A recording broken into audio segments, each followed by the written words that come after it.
Police അതിക്രമങ്ങൾ തുടരുകയാണ്. ഒന്നാമത്തെ കാര്യം, കുന്നംകുളം പോലീസ് സ്റ്റേഷനിൽ അവർക്കെതിരായി സസ്പെൻഡ് ചെയ്തു. അതുപോരാ, അവരെ സർവീസിൽ നിന്നും നീക്കണം. സർവീസിൽ തുടരാൻ യാതൊരു അർഹതയില്ലാത്തവരാണ്. ഒരു കാരണവശാൽ ഇതുപോലത്തെ കാപാലികന്മാർ, ക്രൂരന്മാർ പോലീസ് സർവീസിലുണ്ടാകാൻ പാടില്ല. പോലീസ് ജനങ്ങളുടെ ക്ഷേമത്തിനും അവരുടെ സുരക്ഷിതത്വത്തിനും അവരുടെ സൗകര്യത്തിനുമാണ്, അല്ല അവരെ ആക്രമിക്കാനുള്ളതല്ല. നിരപരാധിയായ ഒരു ചെറുപ്പക്കാരനെ ഒരു കാരണവുമില്ലാതെ മനഃപൂർവ്വമായി കൊണ്ടുപോയി ഈ പോലീസ് സ്റ്റേഷനിൽ കൊണ്ടുപോയി ക്രൂരമായി മർദ്ദിച്ചത് ഒരു സൈക്കോളജിക്കൽ ഡിസോർഡറാണ് ശരിക്കും. അല്ലെങ്കിൽ അത് ചെയ്യാൻ പറ്റും. ഇങ്ങനെ കൂട്ടം ചേർന്ന് കാണിക്കുന്ന അഹങ്കാരവും ധിക്കാരവുമാണ് ആരുടെയും മേലെ. ഒരു കുറ്റവും ചെയ്യാത്ത ഒരാളുടെ മീതെ ഇങ്ങനെ ചെയ്യുമ്പോൾ ഏതെങ്കിലും കുറ്റവാളികളെ പിടിച്ചുകൊണ്ട് വന്നാൽ ഇവരെന്തായിരിക്കും പോലീസ് സ്റ്റേഷനിൽ ചെയ്യുന്നത്? ചിലപ്പോൾ കുറ്റവാളികളോട് നേരെ എതിരായിരിക്കും. അതുകൊണ്ട് അവരെ സർവീസിൽ നിന്ന് പിരിച്ചുവിടാതെ ഒരു വിട്ടുവീഴ്ചയില്ല.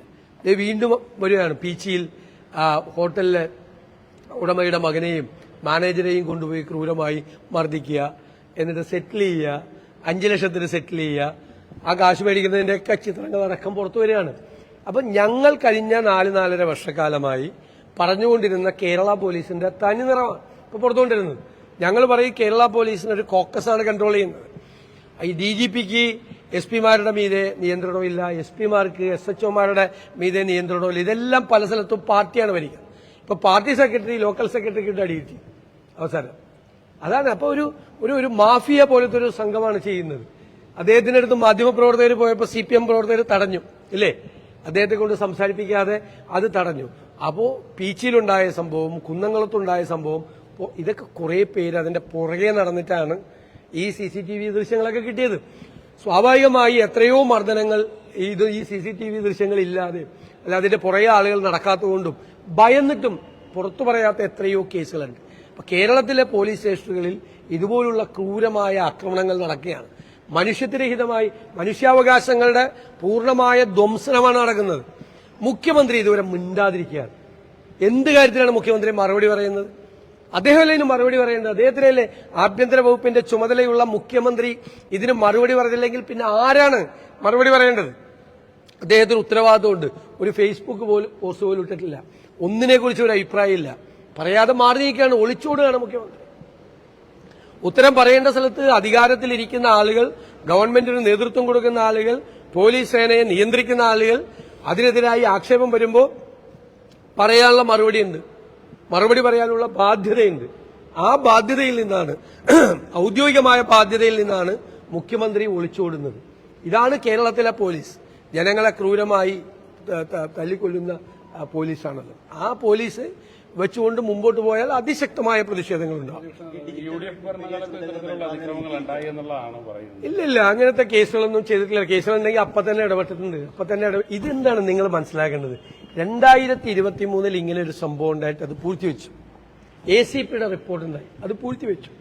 ഒരു പോലീസ് സ്റ്റേഷനിൽ എന്തെങ്കിലും സംഭവം നടന്നാൽ മുഖ്യമന്ത്രിയാണ്, DGPയാണ് ഉത്തരവാദിത്വം എന്നല്ല. പക്ഷെ ഒരു സംഭവം ഉണ്ടായി കഴിയുമ്പോൾ ആ സംഭവത്തിന്റെ മേൽ നടപടിയെടുക്കണ്ടേ?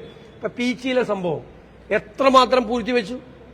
കുന്നംകുളത്തെ സംഭവം പൂഴ്ത്തിവെക്കുകയാണ് ചെയ്തത്. ഇത് ഭാഗ്യത്തിനാണ്, നിയമം സഹായിച്ചതുകൊണ്ട് മാത്രം രക്ഷപ്പെട്ടതാണ്. ഇത് കിട്ടിയതുകൊണ്ട്. ഇത് കിട്ടിയില്ലെങ്കിൽ നിങ്ങൾ ആരെങ്കിലും വിശ്വസിക്കുമോ? ഞാൻ വിശ്വസിക്കുമോ? ഇത് പറഞ്ഞാൽ തല്ല് കിട്ടി എന്ന് പറഞ്ഞാൽ ശരി തല്ല് കിട്ടി എന്നല്ലാതെ ഇത്രയും ക്രൂരമായ ഒരു ടോർച്ചറിങ് ആയിരുന്നു എന്ന് പറഞ്ഞാൽ വിശ്വസിക്കുക. അപ്പൊ ഇത് അറിഞ്ഞിട്ടും, മേലുദ്യോഗസ്ഥന്മാർ ഇത് അറിഞ്ഞിട്ടും ഇത് പൂഴ്ത്തിവെച്ചു എന്നുള്ളത് മുഖ്യമന്ത്രി ഇതൊന്നും അറിയുന്നില്ലേ? പിന്നെ എന്തിനാ മുഖ്യമന്ത്രിയുടെ കയ്യിൽ സ്പെഷ്യൽ ബ്രാഞ്ച്? സ്പെഷ്യൽ ബ്രാഞ്ച് എന്തിനാ? ഒരു പോലീസ് സ്റ്റേഷനിൽ അഹിതമായത് നടന്നാൽ മുഖ്യമന്ത്രിക്ക് സ്പെഷ്യൽ ബ്രാഞ്ച് അറിഞ്ഞില്ലേ? എന്നാ പിന്നെ അതൊക്കെ പിരിച്ചുവിട്ടാൽ മതി. സ്പെഷ്യൽ ബ്രാഞ്ച് കുന്നംകുളത്തും പീച്ചിയിലും നടന്ന സംഭവം ഈ പോലീസ് സേനയിലെ ഇന്റലിജൻസ് സംവിധാനം അറിഞ്ഞില്ല എങ്കിൽ അത് പിരിച്ചുവിട്ടാൽ മതി.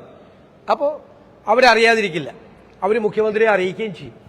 അതിന്റെ ഇന്റലിജൻസ് DGP വഴി മുഖ്യമന്ത്രി അറിയിക്കുകയും ചെയ്യും. അപ്പോൾ മുഖ്യമന്ത്രിയും ഭരണ നേതൃത്വത്തിലിരിക്കുന്ന ആളുകളും ഉത്തരവാദിത്തപ്പെട്ട ഉദ്യോഗസ്ഥന്മാരും ഇതറിഞ്ഞിട്ടും ഇത് മനഃപൂർവ്വമായി പൂഴ്ത്തിവെച്ച് ഈ ക്രിമിനലുകളെ രക്ഷിക്കാൻ വേണ്ടിയുള്ള ശ്രമമാണ് നടത്തുന്നത്. അതാണ് പ്രശ്നം. ഈ ഡിജിറ്റൽ മീഡിയ ചുമതലയിൽ നിന്ന് ബൽറാമിനെ മാറ്റിയിരിക്കുകയാണ്. എനിക്ക് അത് സംബന്ധിച്ചുള്ള വിവരങ്ങളൊന്നും എനിക്കറിയില്ല. ഞാൻ ഡീറ്റെയിൽ മീഡിയയായിട്ട് യാതൊരു ബന്ധമില്ല. അങ്ങനെ ഒരു ഡീറ്റെയിൽ മീഡിയ പ്രവർത്തിക്കുന്നതായിട്ട് എനിക്കറിയില്ല. അങ്ങനെയായിട്ട് ഒരു ഡീറ്റെയിൽ മീഡിയ പ്രവർത്തിക്കുന്നതായിട്ട് എനിക്കറിയില്ല. എനിക്ക് ആ ഡീറ്റെയിൽ മീഡിയയായിട്ട് യാതൊരു ബന്ധമില്ല. വെള്ളാപ്പള്ളി നടേശന്റെ ഒരു സ്റ്റേറ്റ്മെന്റ് പ്രതിപക്ഷ നേതാവ് മുഖ്യമന്ത്രി ആവാനുള്ള റിഹേഴ്സൽ നടത്താന്നാണ് അദ്ദേഹം ഇന്ന് പറഞ്ഞിട്ടുള്ളത്. ഞാൻ എന്തിനാ അദ്ദേഹം പറയുന്നതിനൊക്കെ മറുപടി പറയാൻ പോണ്? ഞാൻ കൃത്യമായ മറുപടി പറഞ്ഞല്ലോ. തിളക്കമാർന്ന ഭൂരിപക്ഷത്തോടുകൂടി അദ്ദേഹത്തിന്റെ വെല്ലുവിളി ഞാൻ ഏറ്റെടുത്തല്ലോ. തിളക്കമാർന്ന ഭൂരിപക്ഷത്തോടുകൂടി UDF-നെ കേരളത്തിൽ അധികാരത്തിലേക്ക് തിരിച്ചു കൊണ്ടുവരാൻ കഴിഞ്ഞില്ലെങ്കിൽ ഞാൻ രാഷ്ട്രീയ വനവാസത്തിന് പോകും. പിന്നെ നിങ്ങൾ എന്നെ കാണില്ല. മറുപടി പറഞ്ഞല്ലോ. പിന്നെ എല്ലാ ദിവസവും അദ്ദേഹം പറഞ്ഞത് ഞാൻ മറുപടി പറഞ്ഞത്. കേരളത്തിലെ കോൺഗ്രസിൽ മുഖ്യമന്ത്രിയെ തീരുമാനിക്കുന്നതിന് ഇന്ത്യയിലെ ദേശീയ പാർട്ടി എന്ന ഒരു സമീപനമുണ്ട്, ഒരു പ്രൊസീജിയറുണ്ട്. അത് തെരഞ്ഞെടുപ്പ് കഴിഞ്ഞിട്ടാണ്. തെരഞ്ഞെടുപ്പിന് മുമ്പ് ആരെയും പ്രഖ്യാപിക്കാറില്ല. എന്റെ ദൌത്യം എന്ന് പറയുന്നത് എന്നെ ഏൽപ്പിച്ചിരിക്കുന്ന അഖിലേന്ത്യാ കോൺഗ്രസ് കമ്മിറ്റി ഏൽപ്പിച്ചിരിക്കുന്ന ദൌത്യം, കേരളത്തിലെ കോൺഗ്രസ് പ്രവർത്തകരും UDF പ്രവർത്തകരെ ഏൽപ്പിച്ചിരിക്കുന്ന ദൌത്യം കേരളത്തിലെ UDF-നെ അധികാരത്തിലേക്ക് തിരിച്ചു കൊണ്ടുവരിക എന്നതാണ്. അതുവരെയുള്ള എന്റെ കാര്യം. നയിക്കുന്നത് മുസ്ലിം ലീഗാണ് എന്ന ഒരു ആക്ഷേപം കൂടി അദ്ദേഹം ഉന്നയിച്ചു. ഇത് നിങ്ങൾക്ക് എല്ലാവർക്കും അറിയാമല്ലോ. കേരളത്തിലെ കോൺഗ്രസ് പ്രസ്ഥാനമാണ് കേരളത്തിലെ UDF-ന്റെ. അദ്ദേഹത്തിനൊന്നും മറുപടി പറയാൻ ഞാനില്ല. അദ്ദേഹം ആർക്ക് വേണ്ടിയിട്ടാണ് സംസാരിക്കുന്നത് നിങ്ങൾ നോക്കിക്കോളൂ. അദ്ദേഹം ഓരോ ദിവസവും സംസാരിക്കുന്നത് ആർക്ക് വേണ്ടിയിട്ടാണ്? അതിനെ ഓൺ ചെയ്യുന്ന ആർക്ക് വേണ്ടിയിട്ടാണ്? അദ്ദേഹം മലപ്പുറത്തെ മുസ്ലിങ്ങളെ കുറിച്ച് അധിക്ഷേപിച്ച് സംസാരിച്ചു. അദ്ദേഹം പാലായിലെ ക്രിസ്ത്യാനികളെ കുറിച്ച് അധിക്ഷേപിച്ച് സംസാരിച്ചു. എന്നിട്ട് പിറ്റേ ആഴ്ച അദ്ദേഹം ഗുരുദേവന്റെ പതിപ്പാണെന്ന് പറഞ്ഞാണ്. ഗുരുദേവൻ എങ്ങനെയായിരുന്നു? ഗുരുദേവനെ അവമാനിക്കണം. ദേവി, ഇത് ശ്രീനാരായണ ഗുരുദേവൻ ഇന്ന് ചതയ ദിനം കൂടിയാണ്. ഗുരുദേവനെ ആരും അപമാനിക്കരുത്. അതാണ് എനിക്ക് പറയാനുള്ളത്. ഞാൻ അദ്ദേഹത്തോട് വഴക്കിടാനും പോയിട്ടില്ല. ഞാൻ പറഞ്ഞു ഗുരു എന്താണ് പറഞ്ഞത് അതിന് വിരുദ്ധമായിട്ടാണ് സംസാരിക്കുന്നത് എന്ന് മാത്രമേ പറഞ്ഞുള്ളൂ. ഇപ്പോഴും എന്റെ പരാതി അതേ ഉള്ളൂ. അല്ല, അതൊക്കെ അതിനെന്താ പ്രശ്നം? അത് SNDP യൂണിയൻ എന്ന് പറയുന്നത്, SNDP എന്ന് പറയുന്നത് ഒരു വലിയ പ്രസ്ഥാനമല്ലേ? ശ്രീനാരായണ ഗുരുദേവനാൽ സ്ഥാപിതമായ സംഭവം. ഞാൻ ശ്രീനാരായണീയനാണ്. ഞാൻ ശ്രീനാരായണന്റെ ആദർശങ്ങളിൽ വിശ്വസിക്കുന്ന, അദ്ദേഹത്തിന്റെ ദർശനങ്ങളിൽ വിശ്വസിക്കുന്ന ശ്രീനാരായണീയനാണ് ഞാൻ പോവുമല്ല എടുത്തു. അത് അവിടെ ആ സ്ഥാനത്ത് ആരിയിരിക്കുന്നു എന്നുള്ളത് ഒരു പ്രശ്നമേ അല്ല. BD പരാമർശം വളരെ വിവാദമായിരുന്നല്ലോ. അതല്ല ഞാൻ പറയുന്നത്. അങ്ങനെ ഒരു ഔദ്യോഗികമായൊരു സോഷ്യൽ മീഡിയ സംവിധാനം കേരളത്തിലെ പാർട്ടിക്കുള്ളതായിട്ട് എനിക്കറിയില്ല. അതെനിക്കറിയാം. KPCC പ്രസിഡന്റിനോട് നിങ്ങൾ ചോദിക്കണം. എനിക്കറിയില്ല ഇത് ആരാണ് കൊടുത്തത്. കോൺഗ്രസ് പേരിൽ ഒരുപാട് പേര് ഗ്രൂപ്പുകൾ ഉണ്ടാക്കിയിട്ടുണ്ട്. ആ ഗ്രൂപ്പുകളിൽ നിന്ന് എന്തൊക്കെയാണ് വരുന്നതെന്ന് വെച്ചാൽ ഇനി കോൺഗ്രസ് വിരുദ്ധരാണോ അത് ഉണ്ടാക്കിയിരിക്കുന്നതെന്ന് സംശയം തോന്നുന്ന തരത്തിൽ കോൺഗ്രസ് വിരുദ്ധ വാർത്തകൾ കോൺഗ്രസിന്റെ ഗ്രൂപ്പ് പേരിലുണ്ടാക്കിയിരിക്കുന്ന ഗ്രൂപ്പുകളിൽ നിന്ന് അത് KPCC പരിശോധിച്ച് വേണ്ട നടപടി സ്വീകരിക്കണം. KPCC അത് പരിശോധിച്ച് വേണ്ട നടപടികൾ സ്വീകരിക്കും. ഞാൻ അതിനെക്കുറിച്ച് അത് സംഘടനാപരമായ കാര്യത്തെക്കുറിച്ച് ഞാൻ സംസാരിക്കുന്നു. മുൻ KPCC പ്രസിഡന്റ് ഒരു പരാമർശം നടത്തിയിട്ടുണ്ട്. അതായത് മുഖ്യമന്ത്രിയുടെ സദ്യയിൽ താനാണെങ്കിൽ പങ്കെടുക്കുമായിരുന്നില്ല എന്നുള്ളത്. ഞാൻ പറഞ്ഞല്ലോ, ഞാൻ വിമർശനത്തിന് അതീതനായിട്ടുള്ള ഒരാളല്ല. എന്റെ ഭാഗത്ത് ഒരു തെറ്റുണ്ടായെങ്കിലോ അല്ലെങ്കിൽ ഞാൻ ഏതെങ്കിലും തെറ്റ് പറഞ്ഞ് വിമർശിക്കാനുള്ള അധികാരം സാധാരണ പാർട്ടി പ്രവർത്തകർക്ക് വരെയുണ്ട്. അവരെല്ലാം മുതിർന്ന ആളുകളാണ്. കോൺഗ്രസ് വർക്കിംഗ് കമ്മിറ്റി അംഗമാണ് അദ്ദേഹം. എനിക്ക് അദ്ദേഹം പറഞ്ഞതിലൊന്നും യാതൊരു വിരോധമോ വെറുപ്പോ വിദ്വേഷമോ ഒന്നുമില്ല. അവർക്ക് എന്നെ വിമർശിക്കാനുള്ള പൂർണ്ണമായ സ്വാതന്ത്ര്യമുണ്ട്. പിന്നെ എവിടെ പറയണം, എങ്ങനെ പറയണം എന്ന് അവരവര് ആലോചിച്ചാൽ മതി. എനിക്കൊരു പരാതിയില്ല. എനിക്ക് അത്തരം കാര്യങ്ങളിൽ പരാതിയില്ല. പക്ഷെ എനിക്ക് ഒരു കാര്യം അറിയാം. CPM ത്തിന്റെ മാധ്യമ വിഭാഗം അവര് യോഗം ചേർന്നിട്ട് നിരന്തരമായി എന്നെ ആക്രമിക്കാൻ വേണ്ടിയിട്ടുള്ള തീരുമാനമെടുത്തിട്ടുണ്ട്. ആ തീരുമാനത്തിന്റെ ഭാഗമായി എല്ലാ ദിവസവും വിവിധ യൂട്യൂബ് ചാനലുകളെ, കുറെ യൂട്യൂബ് ചാനലുകളെ ഇവര് പർച്ചേസ് ചെയ്തിട്ട് അവര് വഴി എന്നെ വ്യക്തിപരമായി ആക്ഷേപിക്കുന്നു. അതൊന്നും എന്റെ മീതെ ഒരു പോറല് പോലും എന്നെ ഏൽപ്പിക്കാൻ അവർക്ക് കഴിയില്ല.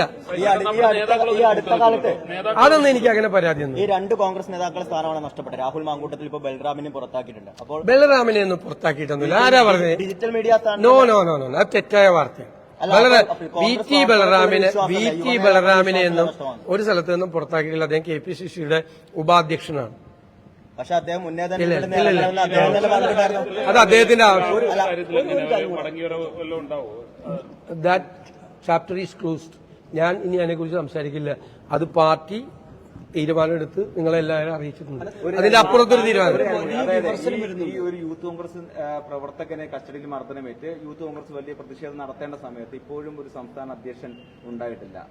അല്ല, അത് അഖിലേന്ത്യാ യൂത്ത് കോൺഗ്രസ് കമ്മിറ്റി തീരുമാനിക്കേണ്ടതാണ്. അവർ തീരുമാനിച്ച് ഉചിതമായ സമയത്ത് ആളെ പ്രഖ്യാപിക്കും. യൂത്ത് കോൺഗ്രസിന്റെ സമരവും നടക്കുന്നുണ്ട്, കോൺഗ്രസിന്റെ സമരവും നടക്കുന്നുണ്ട്, എല്ലാ തരത്തിലുള്ള സമരവും നടക്കുന്നു.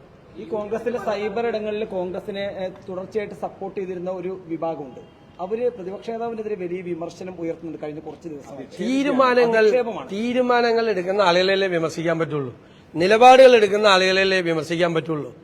മനസ്സിലായില്ലേ? കേരളം മുഴുവൻ അലയടിച്ച് എന്റെ മുമ്പിലേക്ക് വന്നാലും എന്റെ ബോധ്യങ്ങളിൽ നിന്ന് ഞാനെടുത്ത നിലപാടിൽ ഒരു മാറ്റം ഉണ്ടാവില്ല. അതെന്റെ ബോധ്യങ്ങളിൽ നിന്ന് ഞാൻ ഒറ്റയ്ക്കെടുത്ത തീരുമാനമല്ല, കൂട്ടായി എടുത്ത തീരുമാനമാണ്. എല്ലാ നേതാക്കന്മാരും ചേർന്ന് കൂട്ടായി ഏകകണ്ഠമായി എടുത്ത തീരുമാനമാണ്.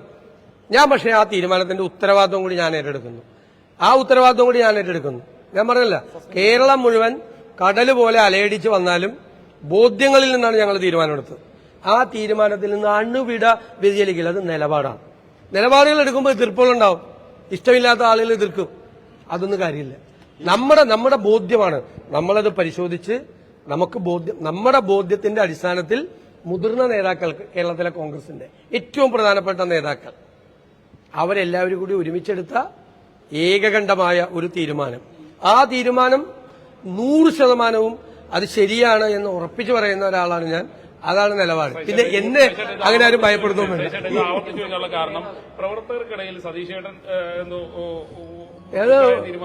ഒരു പ്രവർത്തകരുടെ ഇടയിലൊന്നും ഒരു കുഴപ്പമില്ല. നിങ്ങൾ ഈ സോഷ്യൽ മീഡിയയിൽ കാണുന്നതൊന്നുമല്ല കോൺഗ്രസ് പ്രവർത്തകർ.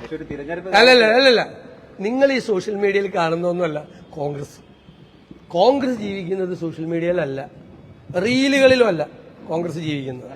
അല്ലല്ല, കോൺഗ്രസ് റീലുകളിലും അല്ല, സോഷ്യൽ മീഡിയയിലല്ല ജീവിക്കുന്നത്. കോൺഗ്രസ് ജീവിക്കുന്നത് ജനമനസ്സുകളിലാണ്. ആ കോൺഗ്രസിന് വേണ്ടി സർവ്വതും സമർപ്പിക്കുന്ന ധീരന്മാരായ കോൺഗ്രസ് പ്രവർത്തകരുണ്ട്. അവരെയൊന്നും അണുവിട ചലിപ്പിക്കാൻ ഇത്തരം പ്രചരണങ്ങൾക്കൊന്നും ആവില്ല. നല്ല പോരാട്ടങ്ങളാണ്. തിരുവോണത്തിന്റെ അന്ന് വരെ DIG ഓഫീസിലേക്ക് മാർച്ച് നടത്തി ഞങ്ങളുടെ പ്രവർത്തകർ.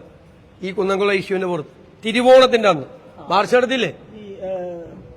പോലീസ് മർദ്ദനത്തിന്, പോലീസിന്റെ മോശം പെരുമാറ്റത്തിനെതിരെ പോസ്റ്റ് ഇട്ട ഒരു CPM SFI നേതാവ് രംഗത്ത് വന്നിട്ടുണ്ട്. അതോടൊപ്പം തന്നെ ഒരു CPM പ്രാദേശിക നേതാവിന് ഞാൻ പറഞ്ഞല്ലോ, ലോക്കൽ സെക്രട്ടറിയെ തടയുന്നു, CPM ആളുകളെ തടയും. നിങ്ങൾ അതൊക്കെ വാർത്തയാക്കി എടുക്കുക. എപ്പോഴും കോൺഗ്രസ് എന്ന് പറയുമ്പോൾ ഒരു ബോറാവും.